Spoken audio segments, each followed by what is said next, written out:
Et maintenant...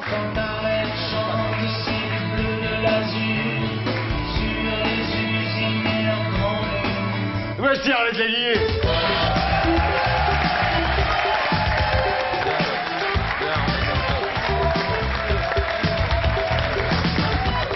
Bonsoir. Bonsoir Arlette Laguiller. Bonsoir, heureux de vous avoir. Ça vous dérange pas d'être au milieu de cette bande de cathos militants, Arlette, non? Oh, je respecte les opinions de chacun, mais là, c'est pire moi qu'une je opinion, suis là, ouais. absolument pas croyante. Dieu vous a pas donné la foi comme Non, Ophélie, pas du oui. tout, pas du tout. Voilà. En tous les cas, on est heureux de vous avoir, Arlette Laguiller. Alors samedi dernier, à la même heure à peu près, vous étiez dans votre château. Ah oui. À Presles. Ouais. Vous n'êtes jamais venu parce que Non. vous seriez déçu comme Ah château. bon, c'est pas un terrible. château. Non, c'est pas. C'est le château de lutte ouvrière en tous les Voilà, cas. c'est ça. Et vous lanciez un appel, Arlette Laguiller, à la grève générale, ou plutôt à la généralisation du mouvement. L'objectif, c'est de faire reculer le gouvernement Chirac-Raffarin sur cette réforme des retraites qui, à notre avis, n'est pas du tout justifiée. Pas seulement à notre avis, mais à l'avis de centaines de milliers de travailleurs qui ont manifesté dans tout le pays depuis plusieurs semaines. Alors, ce que vous voulez, vous, c'est pas... Parce que la CGT, elle veut l'ouverture de nouvelles négociations. Vous, ce que vous voulez, chez Lutte ouvrière, c'est un retrait pur et simple du projet sur les retraites et du projet sur la décentralisation. Sur la décentralisation. Vous ne voulez plus entendre parler, voilà, c'est même pas... Voilà, c'est ça, c'est le retrait pur et simple. Indiscutable, exactement comme en 1995, nous avions fait reculer Juppé sur son projet de réforme. Il a bien reculé, Juppé, il n'est même jamais revenu là jusqu'à maintenant. Vous pensez que vous pouvez faire la même chose avec Raffarin? Bah écoutez, on l'espère parce que d'abord cette réforme elle n'est pas justifiée. On nous assène des chiffres en nous disant oui mais la démographie bientôt en 2020, en 2040 il n'y aura pas assez d'actifs pour payer les retraites. Sauf qu'on oublie de nous dire que la productivité a augmenté considérablement. Et vous savez il y a 50 ans un paysan il nourrissait un peu plus de 5 personnes. Aujourd'hui un paysan en nourrit 50 et encore il a des excédents, il exporte et même des fois on sait même... Vous n'y croyez pas. Vous dites donc la productivité permettrait justement l'augmentation de la productivité de dégager suffisamment d'argent, nous semble-t-il, pour payer les retraites. C'est pareil dans l'industrie. Vous dites que finalement un gouvernement qui serait capable de prévoir ce qui va se passer en 2020 ou en 2040, ça n'existe pas en fait. Vous dites qu'en plus c'est bidon. Vous savez, je pense que le gouvernement, il n'est pas capable de prévoir à 3 mois quel va être le taux de croissance. Il nous dit un jour 1%, un jour 2%. Je ne vois pas comment on peut prévoir en 2020 ou 2040 s'il y aura du chômage, s'il y en aura beaucoup, quelle sera la situation économique.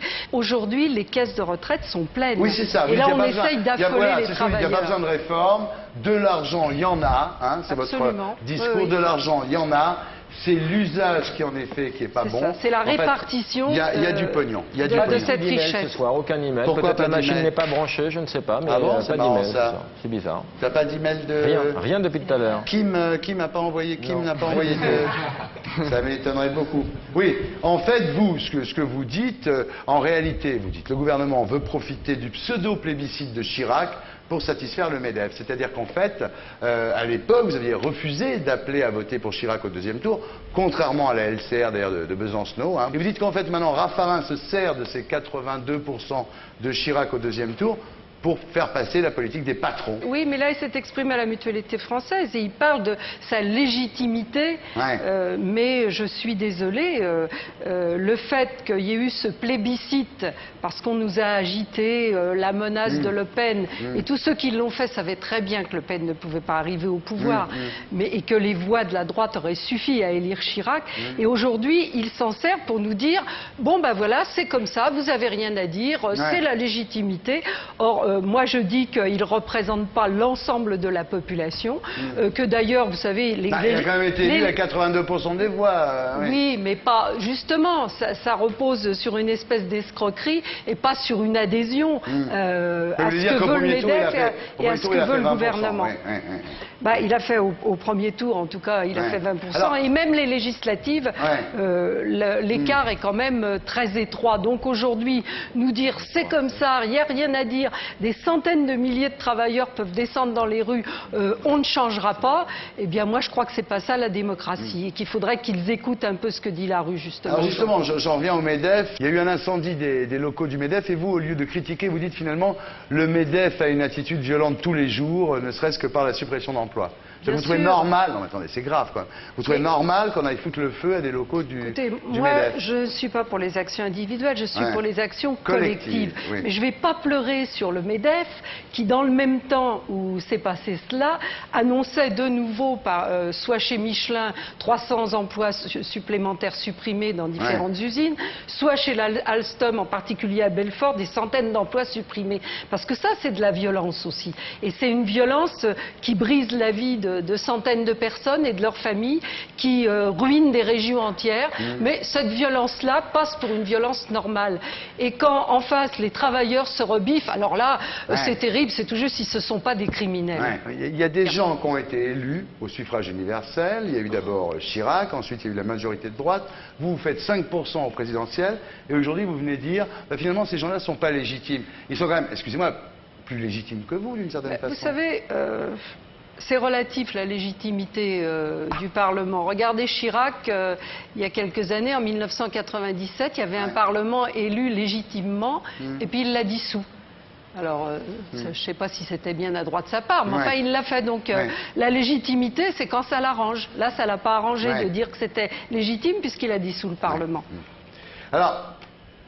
Vous, mes amis catholiques, mes jeunes amis de Glorious, vous aimez l'autre, vous aimez votre prochain.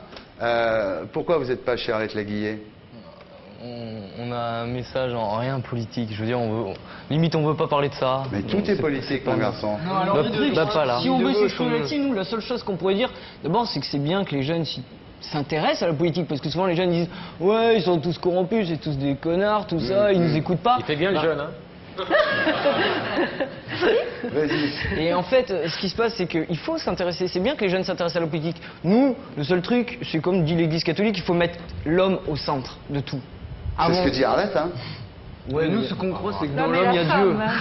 L'homme et pas la femme. Je suis sûr qu'il faut mettre la femme au centre. Parce que moi, je me souviens, Arlette Laguillet, je vous ai beaucoup vexé, je me souviens une fois, c'était dans Bain de minuit, donc très longtemps, il y a plus de 15 ans, et je vous avais dit finalement vous auriez pu être bonne sœur parce que ça vous avez beaucoup vexé, parce que vous m'avez dit oui, si j'étais pas une femme, vous me diriez pas ça, vous me dites ça parce que je suis une femme. C'est vrai, parce qu'on dit pas ça aux hommes qui se dévouent pour leurs idées, pour la politique, on leur dit jamais vous devriez être curé. Qu'est-ce qui vous sépare en dehors de votre laïcité? Finalement, vous êtes tous là, tous les quatre, vous voulez le bonheur des gens, vous voulez l'être humain avant tout, avant le système. Oui, mais il ne faut pas l'attendre d'un Dieu. Ou bah oui, parce que si on l'attend de ça, c'est plutôt des malheurs qui nous tombent sur la tête en ce moment.